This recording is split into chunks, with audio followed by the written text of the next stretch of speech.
Hey everybody, hope you guys are well today.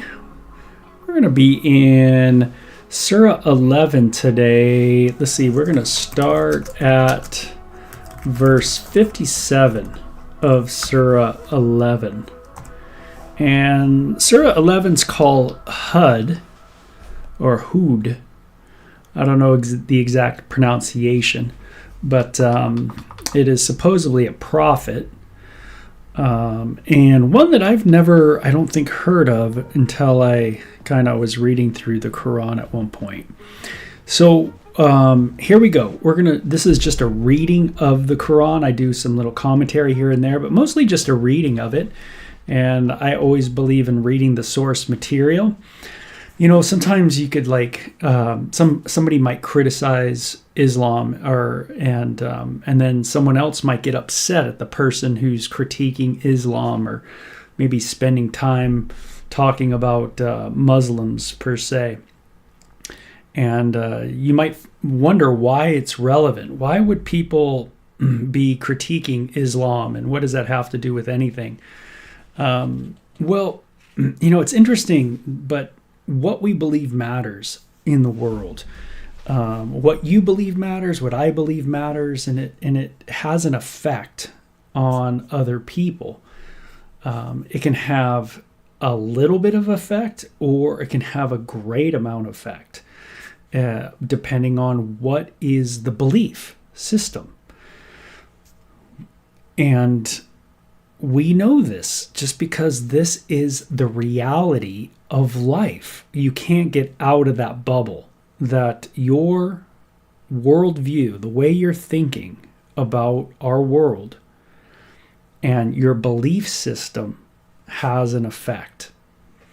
Whether you say you're Mormon, whether you say you're Krishna, whether you say you're Islam, Christian, Hindu, Buddhist, atheist, agnostic, existentialist, whatever it is, it has a ramification. And so discussing it is a good thing, I would imagine, unless dialogue, it doesn't matter, unless nothing matters. And then if nothing matters, what I'm saying doesn't matter, and what you're saying doesn't matter either. And it's all just a bunch of blah. But we don't live like that, obviously. We live opposite of that. We really do believe things matter. I might not think what you're saying matters, but you're thinking something matters. Obviously, you're thinking what you think matters.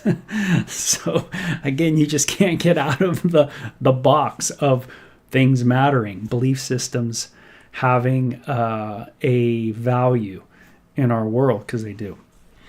Okay. So I'm going to start at verse 57, and I love just to read the source material. And that way you guys can make a judgment kind of with knowledge. It says, "And if you turn away, still I have conveyed to you what I was sent to you with. And my Lord will set in your place a people other than you. You cannot injure them at all. Indeed, my Lord is guardian over all things." So there's these things going on in the background. We're not quite sure what they are. And that's why you need other books to understand the Quran, because it's not comprehensible without some form of someone telling you in another book, per se, you know, of what's going on. Who are these other people, that, etc. "And when our commandment came to pass, we saved HUD and those who believed with him. By mercy from us, we saved them from a harsh doom. And such were Ad. They denied the signs of their Lord, and disobeyed his messengers, and followed the command of every defiant potentate. And a curse was made to follow them in this world and on the day of resurrection. Indeed, Ad disbelieved in their Lord, a far removal for Ad, the people of HUD. And to Thalmud, their brother Silai, he said, O my people, serve Allah. You have no other gods except him. He brought you forth from the earth and has made you tend it. So ask for forgiveness of him and turn to him in repentance. Indeed, my Lord is near, responsive. They said, O Salih, you have been among us before as one in whom our hope was placed. Are you asking us not to worship what our fathers worshipped? Indeed, we truly are in grave doubt about what you're calling us to do. He said, O my people, consider, if I have clear proofs from my Lord and there has come to me a mercy from him, who will save me from Allah if I disobey him? You would add nothing to me except perdition. O my people, this is the camel of Allah, a sign to you. So allow her to feed on Allah's earth, and do not harm her, so that a swift punishment doesn't seize you. But they hamstrung her, and then he said, enjoy life in your dwelling place for 3 days. This is a threat that will not be repudiated. So when our commandment came to pass, we saved Salih and those who believed with him, by a mercy from us, with the disgrace of that day. Indeed, your Lord, he is the strong one, the mighty one. And the cry overtook those who did wrong, so that morning found them prostrate in their dwellings, as if they had not lived there, indeed, Thalmud, but disbelieved in their Lord. A far removal for Thalmud. And our messengers came to Abraham with good news. They said, peace. He answered, peace, and did not delay in bringing a roasted calf. And when he saw that their hands did not reach for it, he mistrusted them and conceived a fear of them. They said, do not fear. Indeed, we have been sent to the people of Lot. And his wife, standing by, laughed when we gave her the good news of Isaac, and after Isaac of Jacob. She said, woe to me, will I bear a child when I am an old woman? And this, my husband, is an old man. Indeed, this is a strange thing. And they said, you are amazed at the commandment of Allah? The mercy of Allah and his blessing be upon you, O people of the house. Indeed, he is the owner of praise, the owner of glory.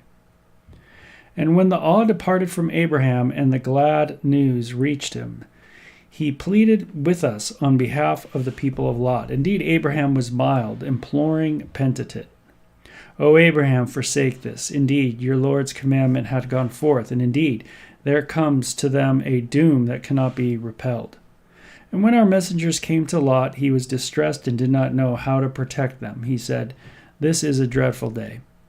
And his people came to him running toward him, and before them then they used to commit abominations. He said, O my people, here are my daughters. They are purer for you. Beware of Allah, and do not degrade me in my guests. Is there not any upright man among you? And they said, you know well that we have no right to your daughters, and you well know what we want. He said, if only I had the power over you, or if I would go to a strong pillar. They said, O Lot, indeed, we are messengers of your Lord. They will not reach you. So travel with your people in a part of the night, and do not let any of you turn around except your wife. Indeed, what strikes them will strike her. Indeed, their meeting is in the morning.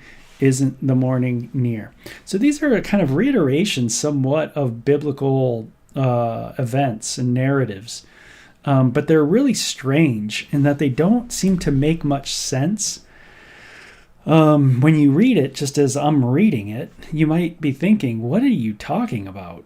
Well, that's the point, is that it's very difficult because the biblical narrative, the one that's in the Torah concerning Lot or Noah, it's a continual narrative within a timeline. And it goes from one person, and then they begot this person, and then there's another person. And Lot is far, well, not far, but after the time of Noah. And you kind of get a flow, if you will, of what comes before, what comes after, who, what, where, when, why, all that. Where in the Quran, you're just getting a lot of kind of little snapshots.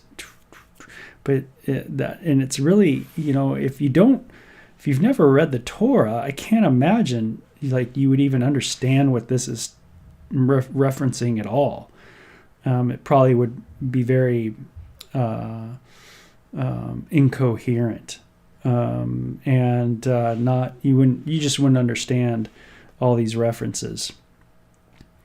It says, so when our commandment came to pass, we overthrew and rained upon its stones of clay, one after another, marked with fire in the providence of your Lord, and they are never far from the wrongdoers. And to Midian, their brother Shu'aib, he said, O my people, serve Allah, you have no other God except him, and do not give short measure and short weight. Indeed, I see you who are wealthy, and indeed, I fear for you the torment of the day that is coming. O my people, give full measure and full weight in justice, and do not wrong people regarding their goods, and do not do evil on the earth, causing corruption. If only you could not cause corruption on the planet, right? There is this kind of weird lack of understanding within the Quran of the failure of human beings to be able to be holy, that they just can't seem to do it. This is kind of absent from the Quran. The Quran depicts Allah, who demands humans to follow him, and that if they don't follow him, they will be tormented in the fire. And if they just kind of obey Allah, then they can somehow achieve some kind of paradise, especially if they do particular things like jihad. That is something in the Quran that if you do that, then you have a better chance of getting into this paradise. But what it doesn't offer is a provision for your sin, meaning a clear, you can be forgiven through an atonement, through the sacrificial system. Like in Torah, you have Leviticus, the full book of Exodus and Leviticus that are detailing the need for substitutionary sacrifice. There's a need for a cleansing within human beings. And unfortunately, human beings are inept to be able to do it, to be able to meet the demands of holiness, of perfection, of righteousness. And so there is this temporary atonement for human beings until a more perfect, complete atonement can be provided or is provided. And this is through a specific person in the Torah, and this would be the Messiah. And so anyway, okay. So, O my people, give full measure and wait for justice. Do not wrong people. Okay, I already read that. Verse 86, what Allah leaves with you is better for you. If you are believers, I am not a guardian over you. So the Quran does somehow think that people can somehow be good and do good things, enough good deeds to get them into paradise. So it is a work-based system, meaning if you just do a certain particular amount of good works in Allah's sight, then there is maybe a better opportunity for you to get into paradise. There is no surety of that salvation because there is no perfect atonement provided in Islam. So because there's no perfect atonement provided for Islam, there's only imperfection. And that's what humans are, imperfect. So there's no surety of salvation because of our imperfection. They said, O Shu'aib, does your way of prayer command you that we should forsake what our fathers worshipped, or doing what we wish with our own property? Indeed, you are the mild one, the guide to right behavior. He said, O my people, consider. If I am on a clear proof from my Lord that he sustains me with fair sustenance from him, I do not wish to do behind your backs what I ask you not to do. I desire nothing except repentance as far as I am able. My welfare is solely in Allah. In him I do trust, and in him I do turn. And O my people, do not let the split with me cause you to sin, so that there comes upon you what came upon the prophet of Noah and the people of HUD and the people of Salih and the people of Lot are not far off from you. Ask forgiveness of your Lord and then turn to him. Indeed, my Lord is merciful, loving. They said, "O Shur-Aib, we do not understand much of what you are saying. Indeed, we see you weak among us. If it weren't for your family, we would have stoned you, for you are not strong against us." He said, "O my people, is my family more to be honored by you than Allah?" And he put him behind you, neglected. Indeed, my Lord encompasses what you do. And, O my people, act according to your power. Indeed, I am acting. You will soon know on whom there comes a doom that will humiliate him, and who it is that lies. And watch. Indeed, I am the watcher with you. And when our commandment came to pass, we saved Shur-Aib and those who believed with him by a mercy from us, and the cry seized those who did injustice, and mourning found them prostrate in their dwelling. As if they had not lived there, a far removal from Midian, even the Thalmud was removed far away, and indeed we sent Moses with our signs and a clear justification. To Pharaoh and his chieftains, they did not follow the command of Pharaoh, and the command of Pharaoh was not a right guide. He will go before his people on the day of resurrection and will lead them to the fire for a watering place, which is interesting because I thought I just read there wasn't a resurrection in the Quran. Maybe I'm mistaken that. But I wouldn't be surprised if there's a, up and down kind of contradictory pattern, because we've seen that that's definitely the case so far. He will go before his people on the day of resurrection and will lead them to the fire for a watering place.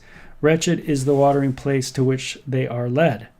A curse is made to follow them in this world, and on the day of resurrection, wretchedness is the gift given. An interesting gift given, right? Wretchedness. It's interesting how Allah kind of seems to do all kinds of things, right? He makes people go astray. He puts you in hell, but then he, of course, gets upset at you because you disobey him, but he's the one who has led you to disobey him. All of that we see within the Quran already. That is from the news of the towns. We relate it to you. Some of them are standing and some reaped. We did not wrong them, but they wronged themselves, and their gods on whom they call besides Allah did not help them in any way when your Lord's command came, and they added to them nothing except ruin.